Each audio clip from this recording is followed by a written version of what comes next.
Video here. Hopefully you guys are doing well. So from the title of this video, I do want to show you guys exactly the presentation that I built out for clients whenever we are done with the discovery call and whenever we're on a closing call.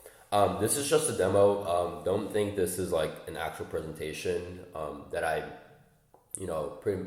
present this presentation, but it's not like specifically for a client, right? This is just like an example, like how my presentations go, how you guys can pretty much copy the format and stuff like that, right? So without further ado, let's just pretty much get started here. As you guys can see, the first logo here or the first slide, it's just an image of my logo, and then the word Ascendius, which is my company. So I wouldn't really go dive into this. If you want to dive into it, I mean, I would just stick at this slide right here, just pretty much explain to the client that, who we are, what we do, who we've helped, but most people don't really fucking care. So I would just skip it.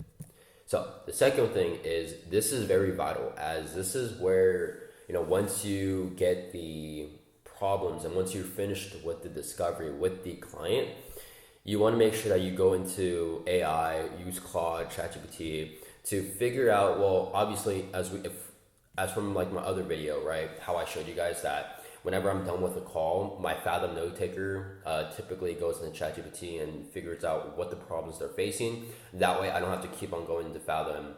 And I'll show you guys like right now, right? So if I come in here, if I go into Fathom note taker meetings, you can see that I get the note taking meetings here, and I get the transcriptions and the feedbacks, right? So for example, the problems and then the solutions, and I would just take these problems right here and I would just plug it into here, the problems that they're facing, right?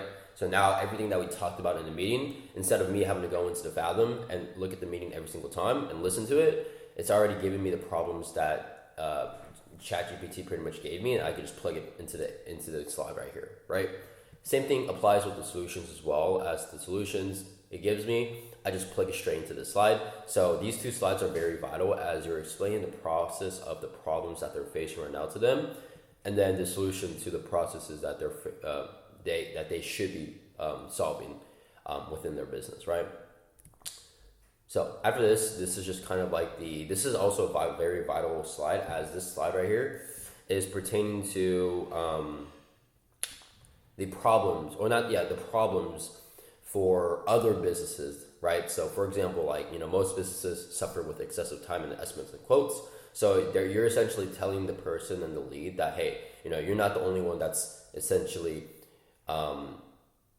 essentially dealing with these issues, right? There are other businesses that are dealing with the similar issues as well, and these are the common ones. And this pertains to very different industries across niches. So this right here, for example, is home service-based businesses, right? So don't think that this is the slide that you need every single time on your slides when you're presenting. You have to make sure that it pertains to their niche. If they're a dental clinic, make sure it's pertaining to a dental clinic. If it's a chiro clinician, make sure it's pertaining to a chiro clinic, etc., and etc., right? So that's slide 4. Slide 5 is the same thing, right? So for example, the problems and then the solutions, and you're pretty much giving them numbers. So statistics. A lot of people want statistics. Most people don't, but a lot of people do as well. So you just want to make sure that you don't take that risk and you just put that into the slides right here, right? So now you're saying, hey, this is the statistics of what we've been able to do for the clients that we have been working with, XYZ. And then this is the 6th slide. So this is a very important slide as well, as you're essentially telling the lead the process, the solutions, the systems on how everything is being built out, right? Most people are confused on how exactly these systems will be built out. Like, do I need to download this app? Do I need to download this? Do I have to log into this? It doesn't work like that. What you can do is essentially explain to them, hey, what we can do is we can build out every single specific system that you need built out, and we can plug that directly into the system that you're already currently utilizing, and depending if they have API keys or not. Or we can just create you a specific system, like for example, make them a sub account in Go High Level and plug all those systems and integrate that into the Go High Level. That way they could just log into Go High Level every single time instead of having to log into like different multiple accounts, right? Then here's the implementation roadmap. So pretty much explain to them exactly how the processes will go if they do start working with us here, which is first diagnosing the operations, which we already did that in the discovery call. One is building out the custom systems, and we're making sure that we're going to build the custom systems out for them first, and then after that we're going to deploy the AI. And once we deploy the AI for them, that's when we can pretty much optimize and scale. Look, you don't want a lead to ask for, hey, can I get an AI voice assistant? Can I get a website optimization done? Can I get this? You don't want to overbuild for them. You want to make sure that you pretty much have them helped in terms of like the biggest areas of improvement that they need to be improved on, which is, for example, maybe it could be an AI voice assistant, right? AI voice receptionist.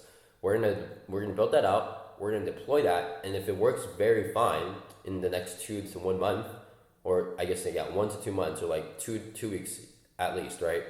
Then we can optimize and scale and build on top of that. Then here's where we go into like the testimonials. Every single slide, every single presentation, you need testimonials. For example, here's what our clients have to say. So we're just pretty much going through the testimonials here. I'll let you guys read that. Then there's more proof, more client testimonials. For example, like, we've helped out Duncan Rogers, helped out Dr. Miller, Chiro Clinic here, and then so on and so forth, right? Then we have more testimonials. You can never be sold on testimonials. You can essentially bombard someone with as much testimonials as possible, and they're going to be okay with it, right? So for example, Sarah Kim, Robbie Kirby, Natalia, like we have so many, testimonials, and we have 3 slides full of them, right? Now, once that is done, this slide right here is questions, right? So now you want to essentially, you're essentially telling them, hey, look, do you have any specific questions that you want? And the reason why this slide is super important, it's probably one of the most important ones here, is because you want to limit as much objections as possible. That way, the only objection you really get is finances, right? So questions, here's a slide. That's all you need. Get every single question out the way. And I know you might be thinking, hey, but like, David, aren't you like, giving control and giving frame to them? You're kind of like letting go of the control and the frame.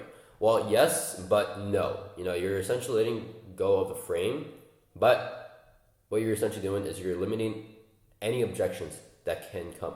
So after this slide, you want to regain the control and regain the frame, which is very easy since you're the one presenting the presentation, right? After that, here's a guarantee. This is a very old guarantee.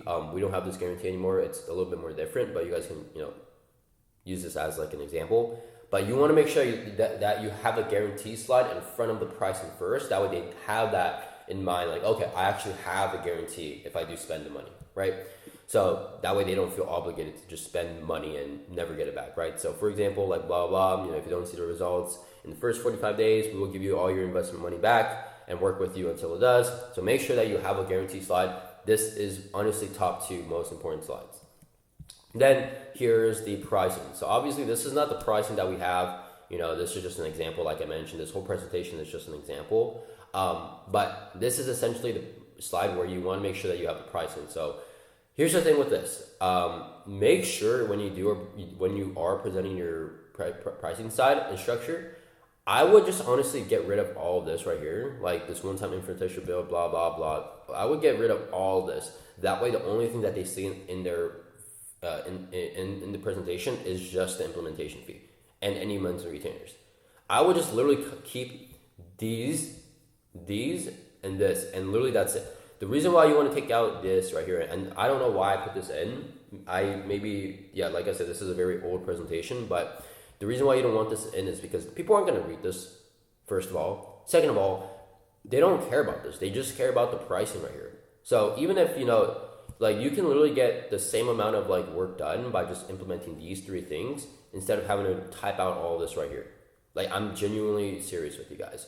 Do not worry about this. Do not worry about all these words. People are not going to read it. Like, I'm not going to lie. Like, I don't really read like presentation like things. I would probably just read like 1 line and just call it a day, right? And I didn't even spell segmentation right. So just keep this for you guys. If people see like, hey, what the hell does segmentation mean? They're gonna be like, just don't worry about this, man. Just like literally get rid of this, and that's the only thing. So just keep the monthly retainer and make sure that the pricing is big, so that they know that it's $1,500, not $15, or $1.05. You know what I'm saying? So yeah, that's gonna be it for the video, guys. Hopefully you guys enjoyed this video. Let me know if you guys have any questions. I know this video was hopefully this video was very informative for you guys. But if you guys want to see any other video, feel free to let me know in the comments below. And other than that, I will see you guys in the next one. Peace.